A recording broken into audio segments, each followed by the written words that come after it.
In the dynamic words of Hall of Fame wide receiver Randy Moss, straight cash, homie.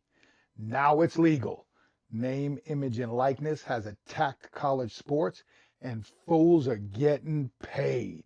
Hey, this is Joe Big House Kenn, and we are back for another episode of Inside the House with me just ranting on various topics. And today's topic is name, image, and likeness, or really, now it's legal. Hey, I played football back in the mid-'80s. Do y'all know what happened back in the mid-'80s? SMU and the Southwest Conference was running rampant paying fools. I know for a fact that one of these schools literally had big-time oil tycoons walking in the weight room post-practice, handing out envelopes. True story. And my offensive line coach at Wake Forest and our quarterback coach came from, in 1987, you guessed it, SMU, when they dropped the death penalty. So they've been paying players forever. But as Ed Orgeron said, the really difference now is you used to have to go in the back door, and now you can walk in the front door. Here's my statements on NIL. Should athletes get paid? Of course they should. They're doing more than their scholarship and tuition fees, food, allotment, etc. That does not cover the amount of money that they're helping generate for the university. When I went to school, we got 3 squares and a roof over our head, and we thought that was great because we were getting our school paid for. But the truth is, we couldn't get a job. That was in the rules. If we needed money, we really weren't allowed to work. So anything we do was deemed illegal. And I can tell you that I was unfortunate that I wasn't a guy who was getting paid during my college career. But I don't care about that. I'm happy that everybody's getting paid now. But the issues that I saw early on with name, image, and likeness wasn't the fact that athletes could get paid for doing a service by utilizing who they are and their new brand recognition to get a little money in their pocket. What went crazy was it opened the floodgates for all these tycoon millionaires, billionaires, or whatever you thought you want to call them, to give these kids money like it's a salary. And that's when we saw the collectives come in. And these collectives were really a bunch of boosters funneling their money, pooling their money, and then going out. And I don't want to say they were buying players, but they were buying players. So this is the problem, though, now.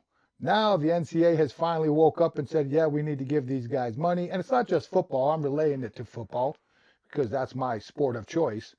Everybody's getting some type of money, you hope, depending on how the school allots it. My issue is the individuals who will tell these athletes they have their best interests at heart and are kind of robbing them. What do I mean? NFL and NBA agents can only charge 3 to 4% on their contracts. Now, the problem is when it comes to endorsements and marketing, they can go up to 20% on separate deals. This is what most of these, let's call street agents, are trying to do with these athletes. They're charging upwards of 20% on all their NIL commitments. This is where the parents and the athletes have to get educated, because there's no reason why you should be paying these agents that kind of money when, one, you're doing all the work. Truth is, in a real NIL deal, you probably wouldn't really need an agent. You might need a lawyer to read the paperwork, but I don't know how much you need an agent brokering your deal if you're a Heisman Trophy candidate or a high-level All-American.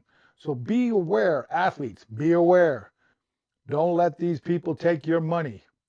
And if you feel like you need somebody to help you address that, then my thing is negotiate down. 5% seems fair.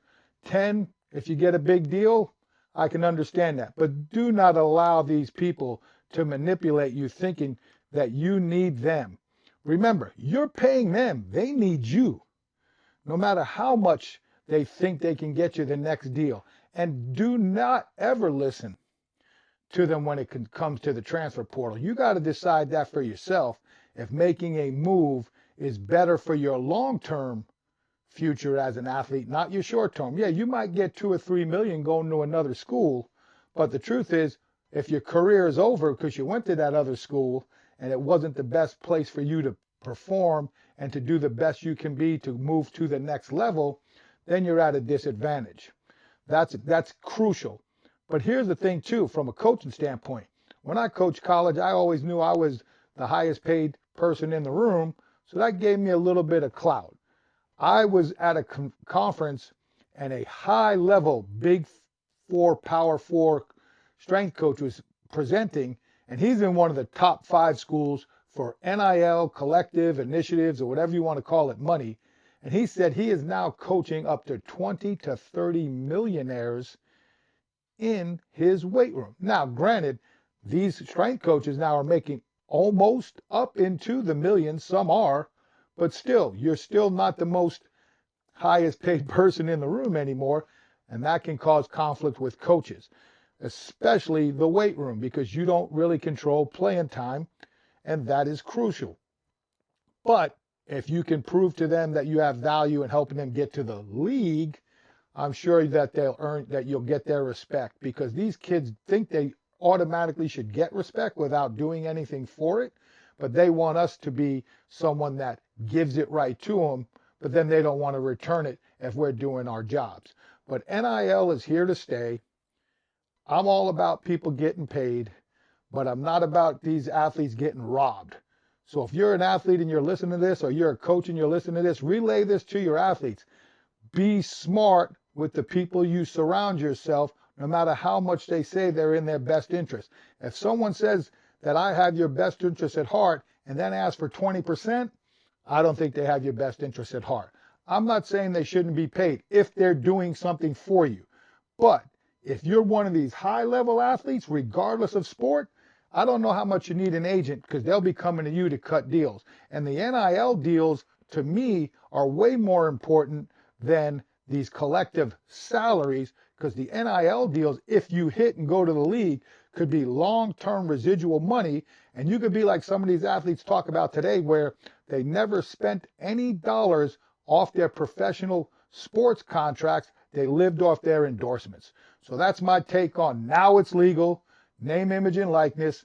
See you next time. This is Joe Big House Ken. Remember, like and subscribe. I'm going to come out to it more tangents. I just shoot from the hip once I get my topic, and I'm getting excited for y'all to continue to follow. Peace. Words win. See you next time.